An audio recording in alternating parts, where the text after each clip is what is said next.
I'm AmberMac, and welcome to my newsletter live. If you have been following me for some time now, you know that we try to do a newsletter live almost every single week, which is essentially a wrap-up of the top 5 stories that you are clicking on from my newsletter, which is sent out every single Tuesday. Before I get started, I wanted to say hello to everybody who is watching on Facebook, on LinkedIn, as well as on Twitter. Let me know where you are watching from. I'll be taking a look at the comments throughout the broadcast, and Chris will be bringing up some of the comments on screen, as you can see right now. So we would love to hear from you, and we would love to know where exactly you are watching from across this beautiful country or anywhere around the world. So please do let us know in the comments and follow along and let us know your comments on these top 5 stories this week. Okay, so let's get right into it. The first story we want to talk about is from CNBC. This is one of the most popular links in my newsletter this week. And the headline, as you can see here, is How Canada is Fighting COVID-19, Ramping Up PPE Production, Travel Ban from the U.S., and of course, talking about Dr. Bonnie Henry. You will know Dr. Bonnie Henry if you are Canadian. She is the Provincial Health Officer of British Columbia. And as it says in the article, she has become kind of a folk hero in Canada. I would love to know in the comments your feelings about Dr. Bonnie Henry. She definitely has a huge fan base out there. She has been doing a phenomenal job. And as they say here, she stands for so many different things as far as just bringing some really thoughtful commentary into consideration during COVID-19 and also practicing empathy. So just amazing to see this woman who has really been put in the spotlight over the past few months. And it's gone even so far as a pair of shoes from Fluvog has been named after Dr. Bonnie Henry. So we know that she is doing an exceptional job. I do want to say as well that although she's in British Columbia, as my father tells me, almost every single time I speak with him, she was born on Prince Edward Island. That's a very important detail in the entire story. So that is our first link that's getting a lot of attention. Let us know again what you think of Dr. Bonnie Henry, and would love to hear some of your comments about the impact that she's had over the past few months, especially, of course, if you live in the British Columbia area. We do have one comment here from Milt who says, hey, watching from East Rochester, New York, been a loyal follower since the first episode of Command N. Command N, if you haven't followed me for a long time, is a show that we started, I don't know when, I mean, it was many, many years ago in the early days of podcasting. And yes, podcasting is not new. It's been around for a very long time. And I believe we were one of the first video podcasts online, and we so enjoyed doing that show. It was mostly in alleyways during the winter. We did not have a studio, and it was probably one of the best experiences of my life. We had an awesome team. I also want to say that Tim Snyder is watching. Bob Long is watching as well from Langley, BC. I'm sure that Bob has some comments about Dr. Bonnie Henry, and Roy is watching from Oakville, Ontario. So thank you for tuning in. Okay, this next story is a story that has been making the rounds over the past few months as well, as far as TikTok. And what's really interesting is that we've seen more TikTok activists over especially the past couple of months. In this recent story you can see here from Time, TikTok teens are going to war against the Trump campaign after Republicans call to ban the app. So a lot of people upset about that potential ban. What's really interesting about this story in particular is how much TikTok is being used for many of these teens to come together and really band together to protest in the digital sense. I know so often parents think about TikTok as a place where kids just go to waste time, but if you actually watch it alongside kids, you realize that a lot of children and teens are getting their news from TikTok. In this recent story, what we're seeing as well is that there was a number of TikTok teens who have actually gone into the official app store, the iOS app store, and they have decided to leave some negative reviews on the official Trump app. So in fact, according to this article, there have been about 700 negative reviews and only about 26 positive ones.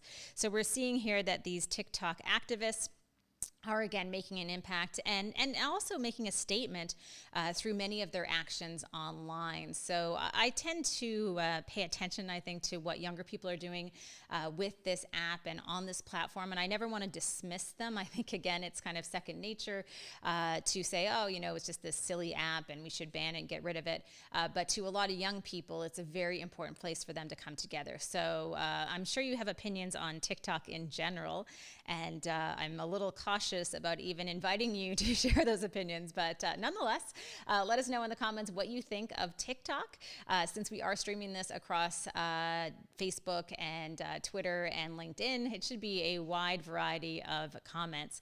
Hello to Peter, who has tuned in from Port Credit, Ontario. Thanks for joining in. And to Robert from High Park. Thanks for being here and spending time with us. So those are the first two stories that are getting the most attention in this week's newsletter. Also wanted to mention another one. This is probably not a big surprise that an email newsletter would have a story about how to write better emails. In fact, this article from Popular Science is, again, one of the most popular stories this week, where they shared 6 tips for writing emails that aren't absolute garbage. And as you can see here, they say, nail the format, get the tone right, make it just as long as it needs to be, but not longer. One email, one topic. That's probably the tip I think is most important. Reread and edit, then reread again. I might even add something to this list. I might say as a number 6 that you probably shouldn't send emails late at night when you're really angry. Maybe wait until you have a fresh perspective in the morning. I would love to know your email pet peeve, and I really hope my brother is not watching, because I know he has many email pet peeves, and I'm curious what bothers you in email. I know with subject lines, that's a real sore spot for some people. So in this week's newsletter, we talked about subject lines and how to make sure that they are clear and concise, which is something that not every single person does. So if you have an email pet peeve, let me know, and I will try not to email you and make any mistakes because I know it can be very frustrating. So again, a great article from Popular Science that you can check out. And I'll put a link to all these articles in the comments when we wrap up. So wanted to say, again, if you are watching live, I know a lot of people have shared where they are watching from, and also happy to take your comments on any of the stories that we have shared today as far as how Canada is doing right now in this fight against COVID-19, what's happening with TikTok, what is your impression of TikTok, what do you think should be done, should governments ban TikTok? And finally, the third article that we have already gone through is about email tips. What is your email pet peeve, and what advice do you perhaps have for people so that they can email a little bit better? We can all do better with our emails, I think. So the fourth story is something that LinkedIn has added, and I think this is a phenomenal addition to LinkedIn. So what they've done is they've added a new audio feature that helps you get a person's name right the first time. So the idea being that if you struggle in terms of how to pronounce someone's name, this is particularly important if you do on-air work like I do, then what they have done on LinkedIn is allowed you to essentially have an audio recording on your profile page that will allow other people to listen into the pronunciation of your name. You can see this here on Joseph's profile. So if you were to click on that little sound icon, then you would be able to play his name and understand how to properly pronounce it. I think this is a fantastic addition, and I will definitely be using this, and I hope everybody, especially people who have names that are difficult to pronounce, take advantage of this so that people have a place to finally go to understand how to pronounce your name correctly. Okay, so our last story, number 5 here, is from CNET, and it's all about vertical farming. I've had a little bit of experience over the past couple of years working and doing some speaking to people who work in agriculture. And this is an interesting story out of New Jersey. It's talking about vertical farms and how they could potentially be the answer to a future without water. As you can see here, they're talking about a massive warehouse in New Jersey, Bowery Farming, and the idea that they're able to change the face of agriculture and do so with vertical farming and use about 90% less water. So I think this is one of the elements of the article that is the most interesting, the idea that they're able to farm and use so much less water than is typically used. Like I said, I only have a limited experience in the agriculture world. So if you are in the business of farming and you understand and have an opinion on vertical farming, by all means, please let me know in the comments and share your perspective on that article with me. I do want to check in with the comments right now in terms of seeing what people are saying and also where they are watching from. So keep those comments coming in and we will continue to share them on the screen. Steve says, I deleted the TikTok app today. It spies on your phone. Thank you for sharing that from LinkedIn. A lot of people are probably deleting that as well. Bob Long says, mine, as in his name, is tough to pronounce, so probably appreciating the LinkedIn feature. Bob Long, that's a tough one. Being sarcastic there, Bob. I'm sure people will get that one. David Levy saying, email tip, keep email responses to 5 sentences. That's also a really good tip. I think being concise and clear with your emails is so helpful in the world today, especially as people are at home and inundated with emails. Many people I know have thousands of emails in their inbox. I'm not sure how many you have right now. I'm probably at about 120.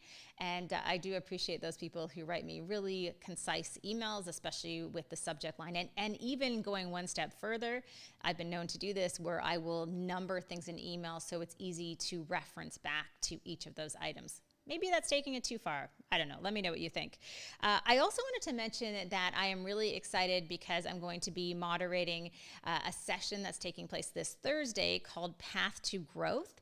And it has a phenomenal panel of experts, as you can see here, including Arlene Dickinson, Jacob Patt, Vala Afshar, James Connell from Roots.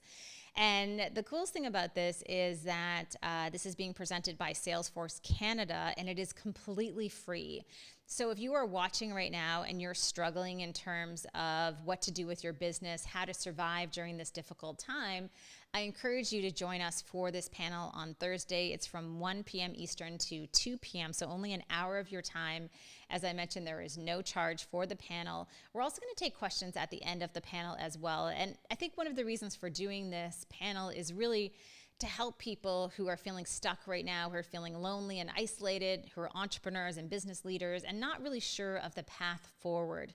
What does the new normal look like? And how can you adapt and be resilient during that time that is in front of us over the next few months and potentially longer? So I encourage you to register for this event.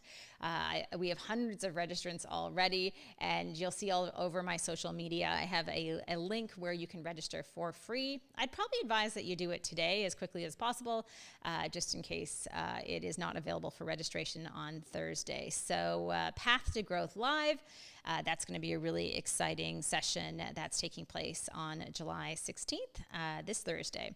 Looking forward to that. As always, if you enjoyed this broadcast and if you subscribe to my newsletter, thank you so much for subscribing. Also want to mention that if you do not subscribe and you are interested in staying on top of what's taking place in the technology space, it's really easy. All you have to do is head on over to ambermac.com/newsletter. And every single Tuesday morning, we will send you out a digest of about 10 stories that I guarantee will keep you on top of what's happening in the digital space, in the technology world, whether it's stories about privacy, security, artificial intelligence, or even just tech tips that will help you as well during your week. So Tony says emails are good when Amber has giveaways. Yes, we do some giveaways on Facebook Live, so you should definitely follow me over there as well. So no strings attached. This is really a newsletter that is all about keeping you connected to the technology news and information that matters the most. And I hope that if you are a subscriber and you read along every week, that this helps you during your week as you're faced with new challenges, whether it's digitization or parenting.